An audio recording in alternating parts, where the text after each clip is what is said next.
Pourquoi Macky Sall exile sa famille à Genève? Nous nous interrogeons.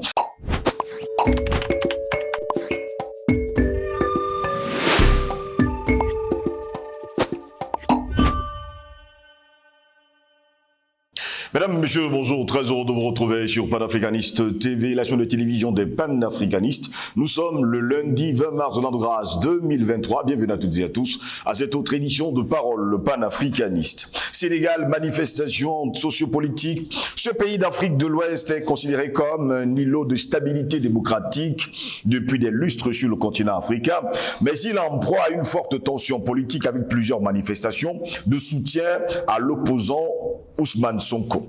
Les rassemblements ont commencé le mardi 14 mars au soir dans le quartier Akapes de Dakar, la capitale. Des dizaines de milliers de supporters d'Ousmane Sonko se sont réunis dans une ambiance de liesse pour apporter leur soutien à l'opposant qui est poursuivi par la justice. Ousmane Sonko, aujourd'hui âgé de 48 ans, il dirige la coalition d'opposition Yewi Askan Oui, Libérons le peuple, et il apparaît aujourd'hui comme le principal opposant au président sénégalais Macky Sall. Ousmane Sonko a été mis en cause dans une affaire de viol présumé et il est aussi convoqué le jeudi 16 mars dans un autre dossier, poursuivi par diffamation et injure par le ministre du Tourisme. Mais pour ses partisans, c'est un complot politique qui vise à l'écarter. Il faut préciser que la semaine dernière, plusieurs dirigeants de l'opposition sont donc montés sur scène pour le soutenir. Et Ousmane Sonko est monté à la tribune en dernier pour appeler ses soutiens à se réunir. Jeudi qui suivait, devant le tribunal, lancé l'un de ses slogans, les slogans favoris, Gatsa, Gatsa, œil pour œil, dent pour dent. Et ensuite, appeler les forces de police et de gendarmerie à se placer du côté du peuple si elles ont quelque chose entre les jambes. D'autres manifestations de soutien à Ousmane Sonko sont annoncées mercredi, c'est-à-dire dans 48 heures, dans d'autres villes du pays et donc jeudi devant le tribunal à Dakar. Quant à Ousmane Sonko, il est bloqué à son domicile par les forces de l'ordre depuis d'ailleurs la semaine dernière. Il faut préciser qu'il avait également reçu un liquide sur son corps, liquide qui brûlait. Il faut aller savoir justement qui est-ce qui était visé et pourquoi est-ce qu'on l'avait fait. L'opposition dénonce plus globalement une dérive autoritaire du président Macky Sall. Ces derniers mois, de nombreuses manifestations ont été interdites dans ce pays de 17 millions d'habitants. Des opposants ont été arrêtés, des journalistes également, comme le patron du site d'information Dakar Matin, Pape Alé Niang, incarcéré en novembre, ou comme Pape Ndiaye de la télévision Walfadjiri. Il avait mis en cause l'impartialité de la justice sénégalaise dans le dossier Ousmane Sonko. Il faut préciser également que la colère de l'opposition se cristallise aussi sur l'intention de Macky Sall de briguer un troisième mandat consécutif.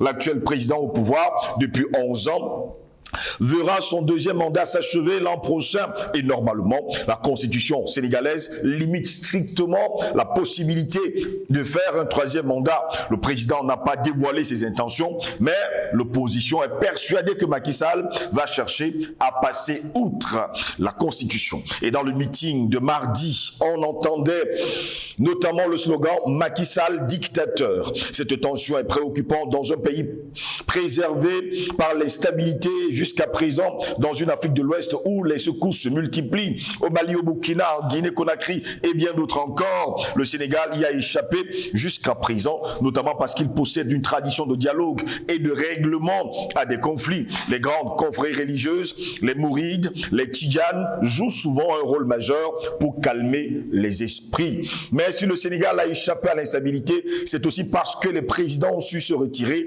à temps après des échecs électoraux. Abdou Diouf, Abdoulaye Wade, le comportement de Macky Sall en vue des élections de l'an prochain aura donc un impact majeur sur l'avenir de ce pays cher à notre cœur. Voilà pourquoi nous nous interrogeons justement à cette situation. Sénégal, manifestation sociopolitique, pourquoi Macky Sall exile-t-il sa famille à Genève? Pour répondre à nos questions, nous sommes avec Albert Anatola ici. Il est journaliste d'investigation, directeur de publication du journal Le Cactus. Il a suivi pour nous cette actualité de bout en bout. Il est notre invité ce matin. Albert Anatola ici, bonjour, bienvenue à vous. Bonjour à vous, Steve Gelongos. Je dis bonjour au top management de Panafricaniste TV.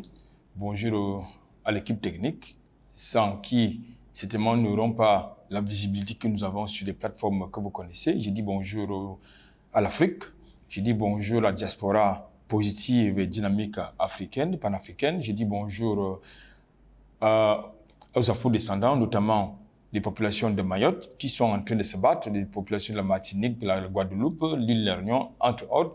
Oui. Je dis bonjour à la diaspora qui est du côté des États-Unis, parce qu'on nous annonce, que bientôt, on nous annonce une guerre civile de ce côté-là. Je crois que c'est pas la communauté noire qui sera visée comme d'habitude. Je dis bonjour aux Maliens, bonjour aux Sénégalais qui font l'objet de la thématique de ce matin. Quand je l'ai dit, je voudrais commencer par mon coup de gueule. Et vous vous souvenez, la semaine dernière, Steve Zolongos, débattant, analysant l'actualité relative au musellement des militants et sympathisants du PPA Côte d'Ivoire, il y a certains individus qui ont cru qu'ils pouvaient sortir des bois du côté de la Côte d'Ivoire pour nous demander de nous occuper de nos oignons, c'est-à-dire de nous occuper des pommes du Cameroun, que nous débattons d'ailleurs dans tout cas sur ce plateau tout le temps.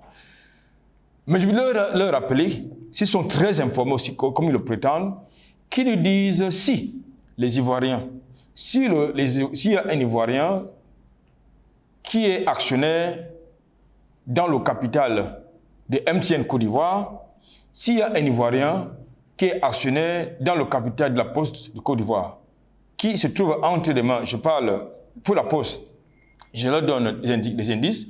La Poste a été offerte par Ouattara à Bernard Kouchner, je crois que vous le connaissez. Exactement. Maintenant, dans l'actionnariat de MTN, où vous aviez justement des Ivoiriens qui étaient partants pour acheter le capital de MTN, vous savez à qui M. Alassane Dramane Ouattara a remis la MTN, le groupe MTN Côte d'Ivoire. Il s'appelle Apollinaire Compaoré, qui est le patron de Planor Group, du groupe Planor, si vous voulez. Entre autres, hein, il y a un autre là, qui est également milliardaire du côté du Sénégal, qui est également le pétrole du groupe Kélium. Il s'appelle Derima Sow. Merci pour l'invitation. Très heureux de vous avoir également, Albert Anatola, ici, justement pour dire à nos téléspectateurs qu'ici, l'information, on la trouve à bonne source. Nous nous interrogeons justement sur un sujet ce matin. Albert Anatola, ici, parlant du Sénégal, manifestation sociopolitique. La seule chose que Macky Sall a su faire ces dernières heures, commençons déjà par là, il a fait exiler sa famille du côté de Genève. Je pense qu'il faut commencer. L'exil de sa famille, l'exil volontaire de sa famille n'est que la conséquence de ce que lui-même il a en train d'organiser du côté du Sénégal. Vous savez, depuis pratiquement bientôt 2 ans, M. Macky Sall, qui, lorsqu'il était de l'autre côté de la barrière, c'est-à-dire soi-disant opposant, c'est ses vertus de faire exactement ce qu'il condamnait. Oui. Justement, lorsque c'était des actes qui étaient perpétrés par son prédécesseur, je crois que c'était Maître Abdoulaye Wade. C'est-à-dire, non seulement il s'investit dans le musellement des acteurs politiques, notamment ceux de l'opposition et de la société civile qui lui est opposée, mais en même temps, il prend sur lui de choisir ses adversaires politiques. Il s'est engagé, M. Macky Sall, de procéder au harcèlement de certains acteurs politiques majeurs, en l'occurrence Ousmane Sonko, qui est un challenger sérieux et qui justement prône la rupture radicale non seulement avec la France-Afrique, avec la France, avec Macron, qui est son ami à lui, Macky Sall, mais surtout avec l'impérialisme occidental.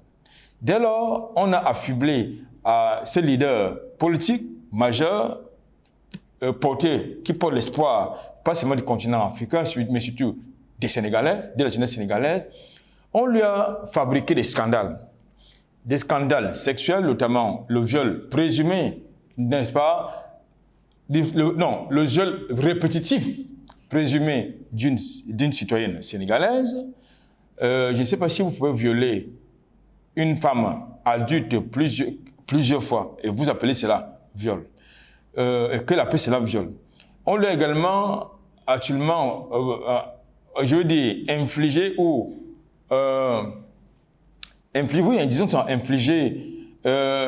le délit de diffamation contre un membre du gouvernement sénégalais. Ministre du Tourisme. Alors, vous voyez donc que nous avons un problème de ce côté-là.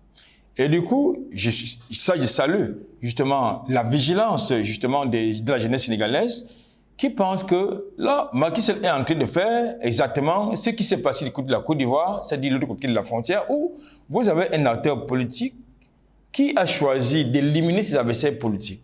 Et il ne fait que ça depuis qu'il est arrivé aux affaires de M. Macky Sall. C'est-à-dire éliminer, harceler ses adversaires politiques. Et la jeunesse sénégalaise qui est vigilante a pris sur elle, avec ou sans autorisation, de lutter contre l'imposture, de lutter contre la forfaiture, c'est-à-dire protéger son leader Ousmane Sonko. Entre autres, il n'y a pas que la jeunesse sénégalaise, vous avez d'autres acteurs politiques de l'opposition, je parle des acteurs majeurs de l'opposition sénégalaise qui sont entrés en scène la semaine dernière. Donc pour justement protéger, pour assurer la protection de Ousmane Sonko, c'est dans ce contexte que, vous l'avez d'ailleurs dit dans votre introduction, c'est-à-dire que M. Ousmane Sonko a été victime de voies de fait de la police, de la milice, n'est-ce pas, de Ousmane Sonko, de la barbouzerie, n'est-ce pas, de Macky Sall, c'est-à-dire la police qui a commis des voies de fait contre un homme politique. Et vous présentez ce pays comme étant une démocratie, d'après ce que vous avez dit dans votre introduction, oui, et qui est un référent apparemment pour les mondialistes qui sont du côté de Paris et de l'Union européenne. Voilà donc le contexte dans lequel intervient justement l'exil volontaire organisé par M. Macky Sall pour mettre sa famille à l'abri. Et dans le contexte africain, lorsque vous voyez soit un opposant au régime, soit un acteur politique je veux dire, faisant partie de la majorité présidentielle ou faisant partie du parti au pouvoir, oui, ça veut dire qu'il y a les choses vilaines qui sont en préparation. Je voudrais, dans le contexte des événements que je vous ai tout à l'heure relatés, indiquer que vous ne pouvez pas sortir les blindés légers ou les chars légers pour mater une manifestation. C'est-à-dire que vous décidez de mater vos populations, c'est ces populations qui vous ont donné leur mandat quand vous en aviez besoin. Ça veut dire que nous sommes là dans la dictature la plus abjecte, la plus inacceptable. Donc je crois qu'aujourd'hui, comme j'ai l'habitude de vous le dire, notre problème dans la lutte, dans notre combat, c'est la France-Afrique que Macron a prétendu justement organiser les obsèques dont il n'a pas annoncé la date. Je crois que ce n'est pas la première fois que nous suivons ou nous écoutons ce type d'annonce, n'est-ce pas, des obsèques de la France-Afrique. Donc notre problème, nous les panafricanistes, c'est la France-Afrique. Et M. Macky Sall, c'est un acteur majeur, majeur, un pion important dans la Centrafrique. C'est quelqu'un qu'il faut absolument combattre. J'ai l'habitude de le dire, j'assume ce que je dis, que dans le contexte actuel de la libération de l'Afrique et surtout de la quête de la souveraineté de l'Afrique, dans le contexte actuel des projets de relocalisation de l'Afrique, à la fois par Washington, Paris et ses alliés, n'est-ce pas, de l'OTAN et de l'Union européenne, nous sommes dans l'obligation d'organiser à nouveau des coups d'État. Qu'ils soient militaires ou révolutionnaires, il nous faut encore des coups d'État. M. Macky Sall, lorsqu'il existe dans sa famille, c'est-à-dire hommes, femmes, enfants, en période scolaire, ça veut dire que ça augure des choses pas très bonnes du tout. Ça augure pas quelque chose de bon. Ça augure pas quelque chose de bon, mais on le sait également, Albert Anatole, ici, Macky Sall n'est pas son premier forfait. On se souvient également de l'affaire Khalifa Sall, cet opposant qui était, on va le dire comme ça, très populaire, maire de Dakar. C'est de la même façon qu'il a fini. Il a failli d'ailleurs, on a pris l'initiative de le mettre en prison pour que Macky Sall puisse avoir la paix. Vous savez... Va-t-il recommencer? Mais puisqu'il le fait, mais suivez l'actualité ukrainienne, oui, et de la manière dont cette actualité est traitée par les médias mondialistes. Suivez l'actualité centrafricaine, c'est-à-dire, je parle des projets de rupture, de construction, de modernisation de l'État centrafricain engagés par le président Touadéra, tels que ces médias mondialistes financés par le capital, telle que cette actualité est traitée par ces médias mondialistes qui sont financés par le capital. Suivez, est-ce que vous avez entendu un seul mot sur la barbarie du régime sénégalais contre le peuple sénégalais? Non. Par ces médias.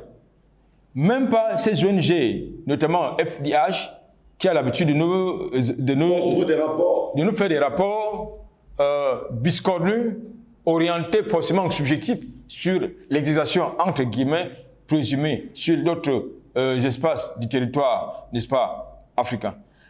Modus et bouche cousue du côté du Sénégal au regard des exactions qui sont commises. Parce que vous avez des prisonniers d'opinion qui sont dans les geôles sénégalaises. Mais ces démocratiseurs universels, manifestement, leurs satellites n'ont pas vu ce côté-là. Et le Sénégal continue à être présenté comme une démocratie où vous avez non seulement des hommes politiques qui sont embastillés au nom de leurs opinions, mais vous avez également des journalistes, M. Ngoz, qui sont mis en prison parce qu'ils ont une lecture de l'actualité, ils ont une opinion différente de celle de Macky Sall et de sa majorité présidentielle. Et vous appelez cela une démocratie. Et vous avez donc Macron et ses amis qui présentent cette imposture comme étant une démocratie. Je crois que nous avons un problème comme d'habitude. Et ce problème, il faut le résoudre par une révolution populaire. Comme en Côte d'Ivoire, Macky Sall est en train de se doter des moyens militaires. Ça veut dire que, monsieur, tout à l'heure vous l'avez également indiqué dans votre introduction, ça veut dire que, comme en Côte d'Ivoire, Macky Sall, qui ne s'est pas encore prononcé sur la question, mais l'a quand même dit de manière pas très licite, va se représenter pour un troisième mandat que la loi fondamentale n'est-ce pas, du Sénégal lui interdit, parce qu'il a droit à deux mandats. C'est-à-dire, je crois que c'est 5 ans fois 2. Donc, 2 mandats. Mais il est en train de se préparer. Et l'Élysée, comme ce fut le cas en Côte d'Ivoire et au Tchad, lui a déjà envoyé les constitutionnalistes. Peut-être là, les Sénégalais ne le savent pas. Ceux qui ont l'habitude de parler des choses qu'ils ne connaissent pas. Mais je voulais quand même leur faire comprendre cela que les panafricains ne racontent pas n'importe quoi. Ce que nous disons est vérifiable pour ceux qui savent faire les recherches. Vous avez donc les constitutionnels, on nous dit vous avez certains journaux. Constitutionnalistes qui sont arrivés depuis la semaine dernière. Vous avez certains journaux du Sénégal, oui. Vous avez certains journaux mondialistes qui paraissent à la place parisienne, qui nous font croire que Macron est en train de tout faire pour empêcher, n'est-ce pas, Macky Sall de briguer un troisième mandat. C'est de l'enfumage. Sur la table, vous avez ces journaux, ces médias qui paraissent ou qui émettent depuis la presse parisienne, qui vous disent que Macron est en train de dissuader Macky Sall de briguer un troisième mandat, mais en dessous, sur la table, il est en train de l'encourager, puisque vous avez les constitutionnalistes qui ont été déployés, n'est-ce pas, dépêchés du côté du Sénégal. Pour faire quoi? Pour changer la Constitution. Pour assurer la protection des intérêts français. Du côté du Sénégal, c'est ça qu'il est question. Pourquoi est-ce que M. Sarkozy et les autres ont décidé de dépêcher au Tchad des constitutionnalistes pour rédiger la constitution, pour revoir la constitution, ou annuler, je veux dire, relire la constitution, n'est-ce pas, du Tchadienne? Apparemment, il n'y a pas de conditionnalistes du côté du Tchad. Donc, ou alors les conditionnalistes du côté du Tchad n'étaient pas assez intelligents pour revoir la constitution, si c'était nécessaire, n'est-ce pas, du Tchad. Au point où Paris a décidé, n'est-ce pas, de leur envoyer des constitutionnalistes qui sont payés de rubis sur ongle et Paris qui jure ne pas s'ingérer dans vos affaires internes. Mais je pense que ça ne peut pas très longtemps qu'en pèlerinage sur le continent africain, Macron vous a dit que la France-Afrique, c'est terminé, n'est-ce pas? Mais qui nous explique sur la base de quoi, au nom de quoi, il a dépêché un des constitutionnalistes français du côté du Sénégal pour revoir la constitution sénégalaise, afin de permettre à Macky Sall de briguer un troisième mandat. Voilà le scoop de la journée que je vous donne, M. Tibzilongos. Et comme il sait que le peuple sénégalais n'est pas prêt d'accepter un troisième mandat de sa part, qu'est-ce qu'il fait? Il prend la peine de protéger sa famille pour Genève, parce que sa famille se trouve en Genève, en Suisse, si vous voulez, en Suisse, actuellement. C'est vérifiable. On peut nous dire que vous ne pouvez pas faire partir votre famille en pleine année scolaire du Sénégal, en tout cas une partie de votre famille du Sénégal en pleine année scolaire pour un pays européen. Et ça veut dire qu'il y a un problème quelque part. Qu'est-ce qui juge? Est-ce que c'est pour les raisons médicales? Non. Est-ce que c'est la période de congés ou de vacances du côté du Sénégal? Je ne dis pas des vacances scolaires du tout. Est-ce que parce qu'il craint des soulèvements du côté du Sénégal? Parce qu'il sait que ça va être très chaud de ce côté-là et que le peuple sénégalais est déterminé à protéger sa souveraineté, parce que la souveraineté, quoi qu'on dise, appartient au peuple. Jusqu'à preuve du contraire. Et monsieur Sarkozy, je veux dire, monsieur Macky Sall oublie qu'il n'est qu'un mandataire du peuple. Et non, il n'a pas été mandaté par Macron. Il n'a pas été mandaté par Jean-Yves Le Drian, qui sont ses soutiens. Il n'a pas été mandaté par le Cornu, entre autres. Il a été mandaté par, du moins, si nous pouvons croire que les élections, ça sert à quelque chose, il a été mandaté. Il a le mandat du peuple sénégalais. Et de ce point de vue, il a des comptes à leur rendre. Et le premier compte qu'il doit rendre au peuple sénégalais, c'est pourquoi est-ce qu'il n'accepte pas la contradiction politique? Pourquoi il existe-t-il des prisonniers d'opinion du côté du Sénégal? Pourquoi est-ce que Ousmane Sonko est devenu sa cible privilégiée? Je veux dire, son ennemi politique, même pas un adversaire politique, mais c'est devenu son ennemi politique au point justement d'envoyer sa barbouzerie, justement commettre des voies de fait en violation de la loi dont il est le garant en tant que président de la République. Si le temps que le Sénégal est une république, si ce n'est pas une république bananière, si ce n'est pas, n'est-ce pas, je veux dire, une colonie, si ce n'est pas une colonie de peuplement de la France. Je pense que lorsque vous avez dans ce casting réuni, nous pensons aujourd'hui, M. Thierry Zungos, qu'il nous faut encore des coups d'État, il en faut, et c'est urgent, il en faut au Sénégal.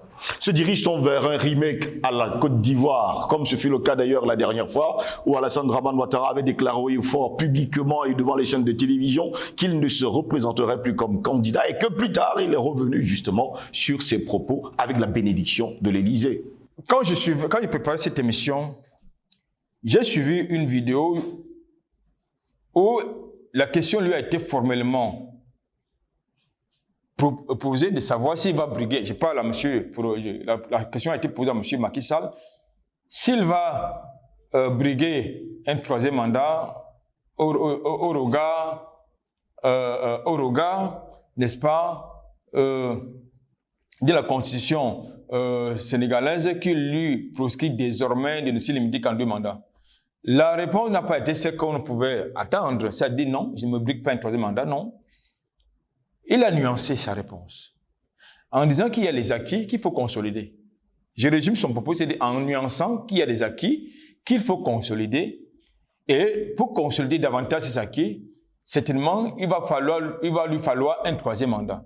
Il faut donc que les Sénégalais sachent que M. Macky Sall va se représenter, va violer la loi fondamentale, il va passer en force. Du côté de la Côte d'Ivoire, le scénario, nous avons eu à faire des déclarations contradictoires pour quelqu'un qui est présenté comme un patriarche, mais j'ai eu à vous le dire sur ce plateau, M. Steve Nongos, dans les us et coutumes africaines, un patriarche ne manque pas. Un patriarche a une seule parole. C'est le oui ou c'est le non. Lorsque vous avez un patriarche qui ment, il n'est pas un patriarche, il est indigne d'avoir la confiance de la communauté. Je voudrais vous dire que du côté de la Côte d'Ivoire, il faut éviter, il serait inadapté, inapproprié d'établir le parallèle. Mais ce que nous savons, c'est que il faut que les Sénégalais s'y préparent. Macky Sall va briguer un troisième mandat avec la bénédiction de Macron qui a juré qu'il ne peut plus s'ingérer dans les affaires des pays africains, dans nos affaires internes, dans une contradiction interne. Il a dépêché du côté de Dakar des constitutionnalistes qui réfléchissent dans la perspective de modifier la constitution pour casser, casser le verrou de la limitation des mandats présidentiels du côté du Sénégal. Pendant ce temps, oui, là, nous en sommes là, mais il y a également un autre souci, c'est que dès demain mardi, il peut y avoir également des manifestations dans plusieurs villes du Sénégal, et jeudi prochain, ce sera justement devant le tribunal de Dakar. Je pense qu'aujourd'hui, si les Sénégalais ont l'énergie nécessaire pour maintenir la pression, il faut qu'ils le fassent. J'ai vu le déploiement impressionnant de la barbouzerie, n'est-ce pas, de Macky Sall la semaine dernière. Je crois que c'était jeudi, où était annoncé le procès du camarade Ousmane Sonko, où il était embattu. Mais avant ça, vous avez les membres de la famille de Ousmane Sonko qui ont été victimes, qui sont victimes non seulement de harcèlement, de voies de fait, et dont les droits sont violés. Sur ce même plateau de la semaine dernière, je vous indiquais que le fils de Ousmane Sonko a été interdit d'aller à l'école par les policiers de Macky Sall. Je dis bien pas les policiers, c'est ces policiers qui, j'imagine, ne sont pas des célibataires, qui ont une progéniture, qui va à l'école de la République. Parce que l'école n'est pas celle de Macky Sall, mais c'est l'école de la République. Il s'agit là d'un droit fondamental, le droit à l'éducation, qui est refusé à la progéniture de M. Ousmane Sonko. Ça veut dire que là, nous sortons des contradictions politiques pour la confrontation, non pour la confrontation, je veux dire, directe, c'est-à-dire qui n'a rien à voir avec le champ politique. Nous avons affaire à des règlements de compte personnels, ce qui n'a rien à voir avec la contradiction politique. Lorsque vous refusez à la progéniture d'un adversaire politique, d'un ennemi politique, d'aller à l'école républicaine de la République, si vous voulez, il y a un problème. Et l'école de la République n'appartient pas à M. Macky Sall. Parce que vous avez des Sénégalais qui paient les impôts pour l'école de la République. Vous comprenez, monsieur, ce que je dis là? Vous comprenez ça, n'est-ce pas? Donc, c'est pour vous faire comprendre qu'aujourd'hui, le peuple sénégalais doit véritablement prendre ses responsabilités. Vous avez des traîtres, comme il en a, qui se présentent comme étant de la majorité présidentielle, qui vous disent tout n'importe quoi, du grand n'importe quoi si vous voulez. C'est-à-dire qu'ils veulent nous ramener à l'époque des luttes d'indépendance, où vous avez des traîtres, mais qui se comprennent que dans le contexte actuel de libération de l'Afrique, nous allons régler le problème. Leurs comptes seront réglés. C'est important qu'ils le sachent, parce que tout a une fin. Ils ont, eux, la montre. Nous avons le temps. Et je dis bien, parce que le mandat, même s'il fait 6 mandats, M. Macky Sall, il va partir, mais ceux-là, ils vont rester. Et nous avons, c'est la raison pour laquelle je dis, nous, ils ont la montre, nous avons le temps. Et avec le temps, ça, on réglera le compte. Merci à vous, Albert Natoula, ici d'avoir été des nôtres ce matin. Merci, c'est pour un plaisir comme d'habitude. Mesdames, Messieurs, c'est ici que nous mettons la clé sur le paillasson pour cette édition de Parole panafricaniste ce lundi 20 mars de l'an de grâce 2023. Plaisir de vous retrouver bientôt. Passez une agréable journée.